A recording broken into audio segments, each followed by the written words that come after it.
Honored to be here with the Chamber. The Chamber is made up of good citizens in Florida, as it is in so many other states. Your work for the common good, for the commonwealth and well-being of Florida citizens is much appreciated. I'll just talk about one piece of that, but I would welcome your questions about anything. There are things going on in the country other than education at the moment, and if tempted, I will comment on those as well.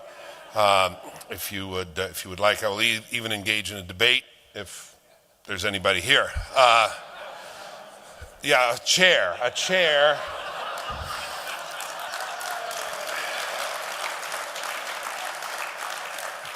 That's fine.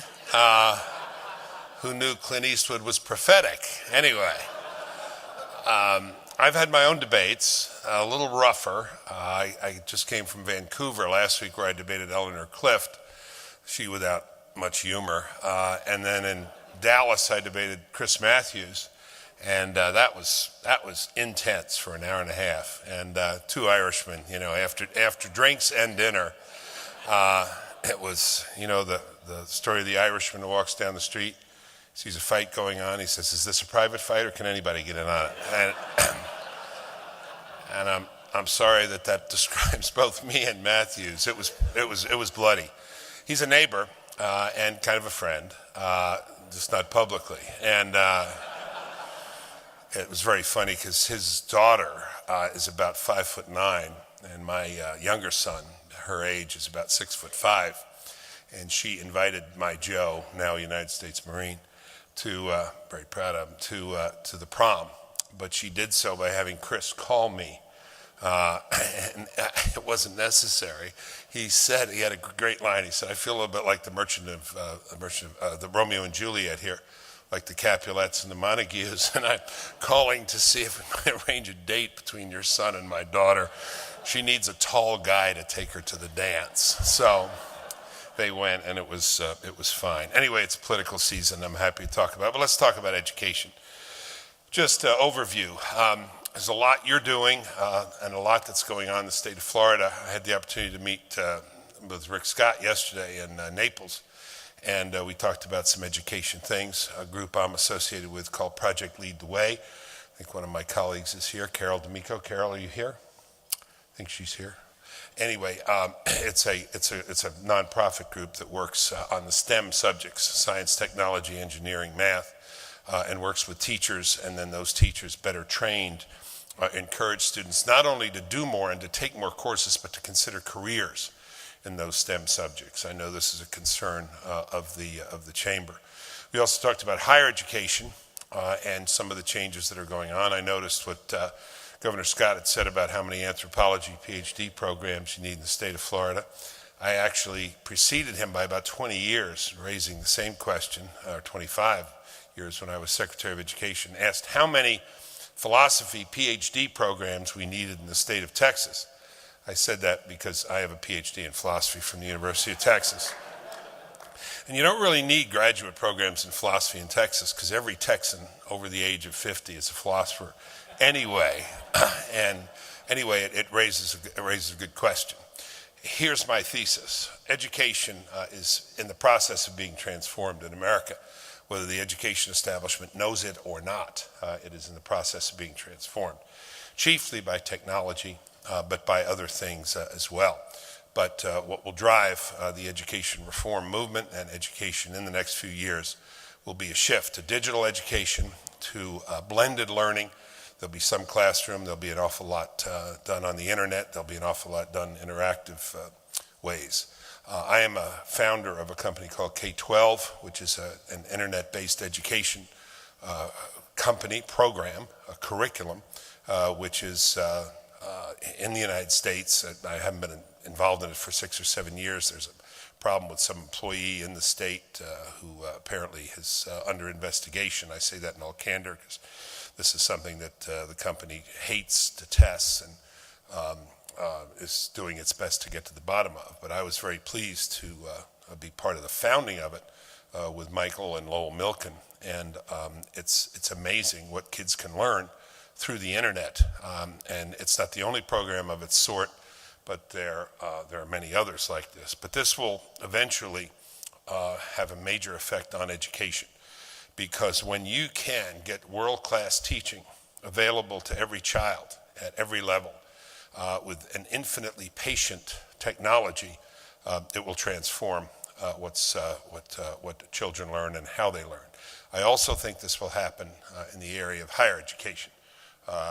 We are seeing this now. Let me just give one example. I met recently with Sebastian Thrun, who is the founder of a company called Udacity. Thrun was a vice president at Google, vice president for robotics. He invented the driverless car, which I think is a great idea if you have teenagers. And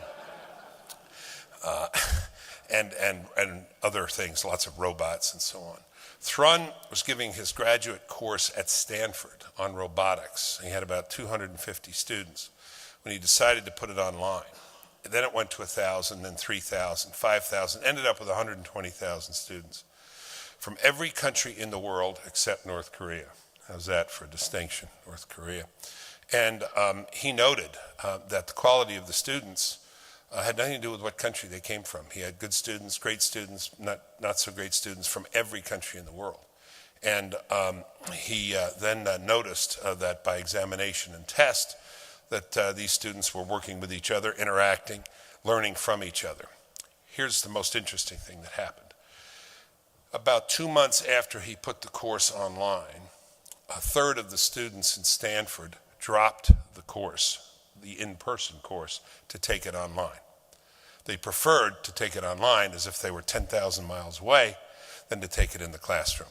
This has something to do with their comfort level, with the technology, with the computer, and also they wanted to be part of this interactive community. The other interesting thing that happened is he gave an exam to all the students who were taking it. He offered it to all. And it was, although he had 220 students in his class, it was not till they got to number 289 that one of his Stanford students showed up with a top score. That is interesting. That is truly a worldwide classroom. Stanford Graduate School, these are not slow learners. So that tells you the potential for learning in the world. This is the end of my story, because this is where I think we're going, along with some other things, changes that are happening. But let me talk about the present case and why we need to change things dramatically.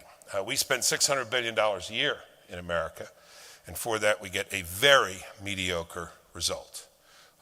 If you play golf or watch golf, you'll see that Exxon has these commercials about our standing in the world, 25th in math and science, 30th in this, 18th in this.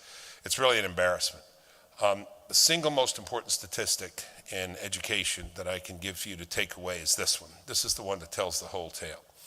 When we test our kids based on the third, fourth, and fifth international assessments in math and science, the so-called TIMSS studies, when we assess our kids in America, our fourth graders finish in the top quarter or top third against kids from other industrialized nations.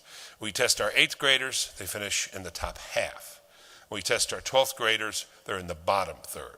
The longer you stay in school in America, the dumber you get relative to kids in other countries. That is an embarrassment. That has to stop.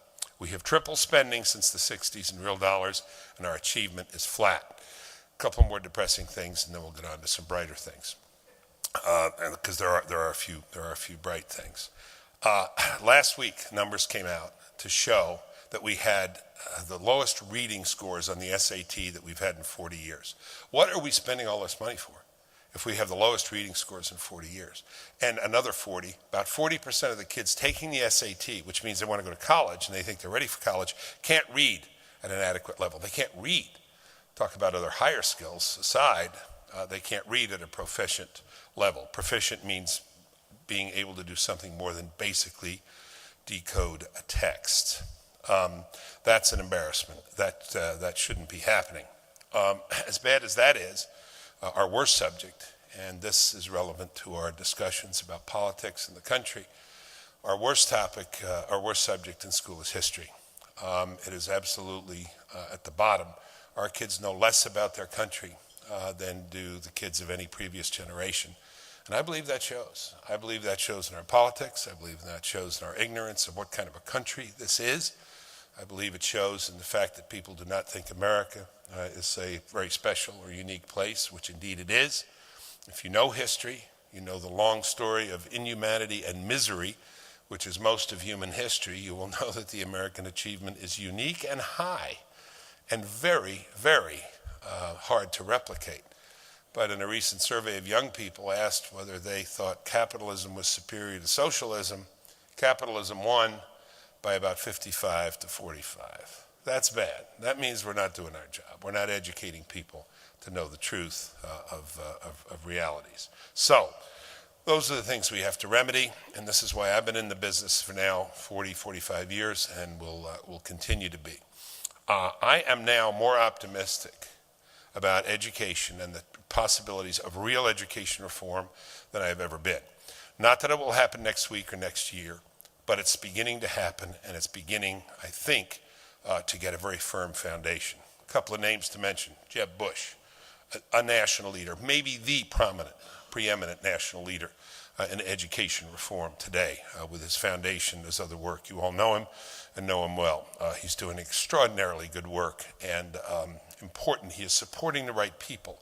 He's getting behind the right reforms, and he's extremely credible on these issues. Another person you heard from last night, Scott Walker, I mentioned a hero of mine. What he has done, I think, to challenge the hegemony of the unions was a very, very important thing. And he has stressed that he is pro-teacher, but he's not necessarily pro-teachers when they organize to a degree that they want to impede real progress. And I think he's absolutely right about that. So third thing that I'd mention, and that is the culture. The culture's shifting a little bit on the whole question of teachers and teacher power. The public finally understands, and I don't mean to sound patronizing, but I had the darndest time trying to explain when I was Secretary of Education way back in 1985 through 88 and after, that there's a difference between teachers and teacher unions. That many of our teachers are great, deserve to be rewarded, deserve to be praised, and deserve to be thanked. But unfortunately, as John Adams said, liberty, when men act in bodies, is power. And often I think the unions have misrepresented the best interests of teachers. They have misrepresented what the teaching profession is all about. They have made it just a matter of job retention and seniority, and this is a ridiculous posture for the unions to be in. I've been very candid about this. I've been candid about it for now almost 30 years. I asked when I was Secretary of Education to speak to the teacher union's annual meetings, and I spoke to the American Federation of Teachers and the National Education Association.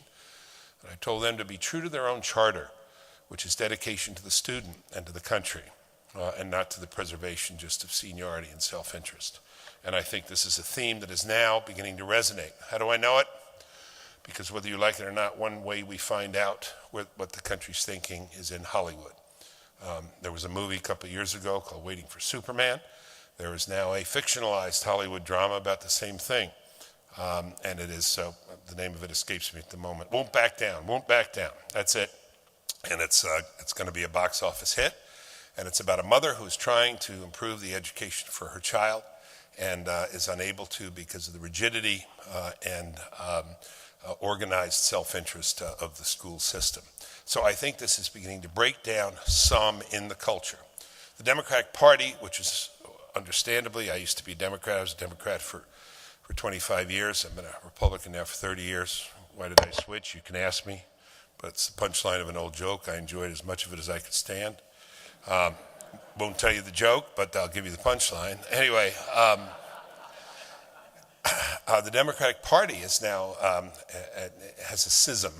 There are a number of Democrats who are saying we have to separate ourselves from people who do not want to put the child first in education.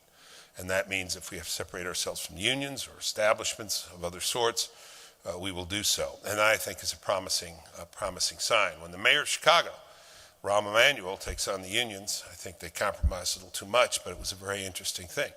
Look, fiscal reality, states, governors have to meet budgets. Governors, Democrat and Republican alike, are seeing the point of what Scott Walker had to do and did. And many of them are going to take similar paths. So I'm somewhat more optimistic about that. Another thing I would mention is the whole movement toward charter schools and school choice. The more things change, the more they stay the same. When George Burns, anybody old enough to remember George Burns Burns and Allen. When George Burns got the Academy Award at 80, he said, if you wait around long enough, they'll come back to you. When I was Secretary of Education in 1985, I said the 3 C's of education are what we need to emphasize: character, content, curriculum, and choice for parents. Every parent should have the choice where to send their child to school and how that child should be educated, provided they're willing to submit that child to some assessment that the child is actually learning. That notion of choice is now very strong in America, gaining more adherence every day, and we see it in the charter school movement. I was reading the Orlando Sentinel today about the battle for more charters here and elsewhere. It's occurring in Florida, and it's occurring elsewhere. The other encouraging thing, and I'll stop here in a couple of minutes, is the appearance on the scene of groups like this Project Lead the Way, to which I'm a senior advisor. This is a nonprofit group out of Indianapolis, and what it does is trains teachers so that they are better in science, technology, engineering, and math, so they can be better teachers of students in this regard. It is an odd thing indeed that with the economy the way it is, with people looking for jobs, there are jobs in technology, science, math, related fields that are going begging because we don't have enough skilled people to take them. Governor Scott and I were talking about this yesterday. A lot of these jobs do not require college degrees. A good associate's degree will do. Good technical training, somebody who will show up on time, do an honest day's work, and knows how to count, knows how to measure, knows how to cut, knows how to see, knows how to examine, knows how to assess, skills that can be learned easily in 2 years at the associate's level. These things are developing around the country. Now, one other thing we talked about yesterday, I talked about, the governor didn't. I don't want to make news here. He was listening, because I had just come from Texas. It was my mistake to go to the University of Texas, West Virginia game as a Longhorn, rather than, say, the Florida LSU game, which would have been more gratifying, must have been very gratifying to you, or indeed my wife's father's alma mater, University of South Carolina, Georgia game. Why is it that a Florida crowd cheers the defeat of Georgia more than the victory of Florida? I know why, because you're divided about Florida and Florida State and Miami, but you're not divided about Georgia. You're of one mind. One understands this. But I was telling Governor Scott, Rick Perry has said, and this is a very good question. Why can't we educate people to a BA degree for $10,000? Why can't we do that? Why do we have to take 4 years to do that?